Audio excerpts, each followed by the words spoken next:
In this video, I'm going to show you how to download and install Wireshark on a Windows computer. The process is fairly intuitive.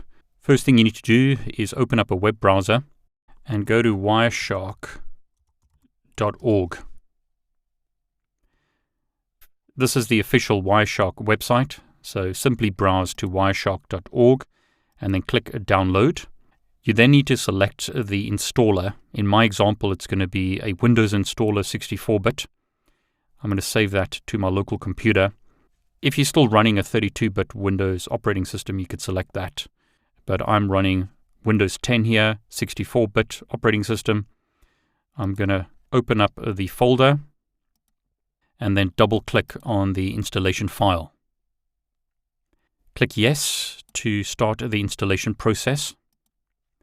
And now I'm simply going to just choose all the defaults. So click Next.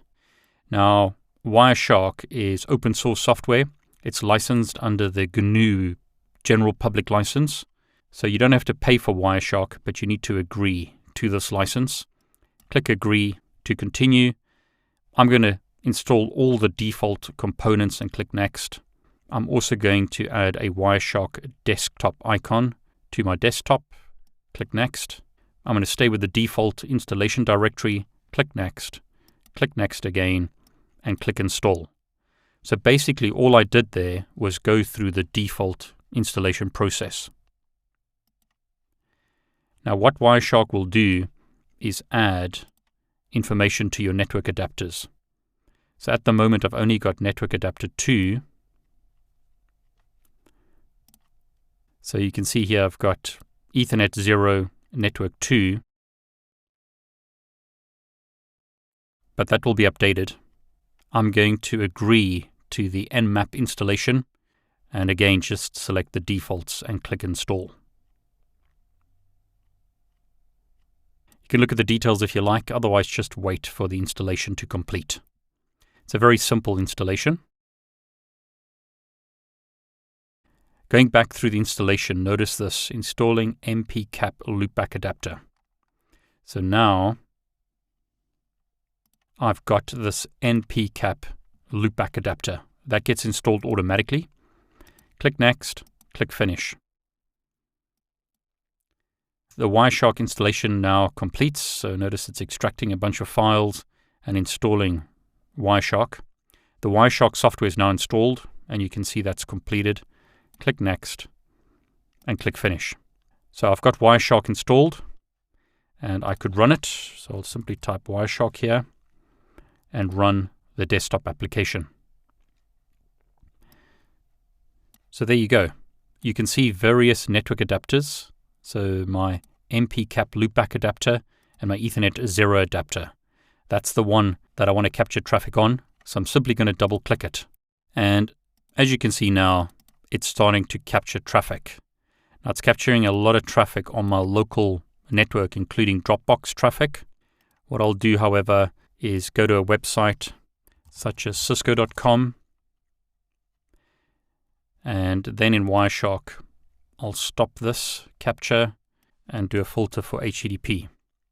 And what you can see here is I've been able to capture HTTP traffic. Can move these around so that it's easier to read what's going on. But notice HTTP, or Hypertext Transfer Protocol. We can see this is actually traffic coming from a Microsoft website. So stuff is being sent to Microsoft. But notice here HTTP. So there's my HTTP GET. And then I'm getting a message saying that the website has been moved. Basically, I'm being redirected to an HTTPS website rather than going to pure HTTP, which is insecure, shouldn't be using it. I'm being redirected to a encrypted website. So hence being told that the website has been moved because I'm going to be pushed to a encrypted website rather than using an insecure website. But the point is that I can connect to the internet. Here's some traffic to AmazonTrust.com. So a whole bunch of stuff happening in the background on my network. But were you able to capture some traffic in your example? As always, be careful capturing traffic on a network. You need to have permission to capture the traffic. In my example, that's fine. This is my own local home network. But be careful capturing traffic on any network, especially a public network. You could get into trouble. So adhere to the laws of where you are. Ethical hacking means that you need to be careful. Don't just hack any network. Don't just access any network unless you really want to go to jail or, want to get a fine. Be careful. Do things ethically. But there you go. Simple as that, to download and install Wireshark on a Windows computer and then capture traffic. In subsequent videos, I'll show you more options in Wireshark, but I simply wanted to get you started downloading and installing Wireshark.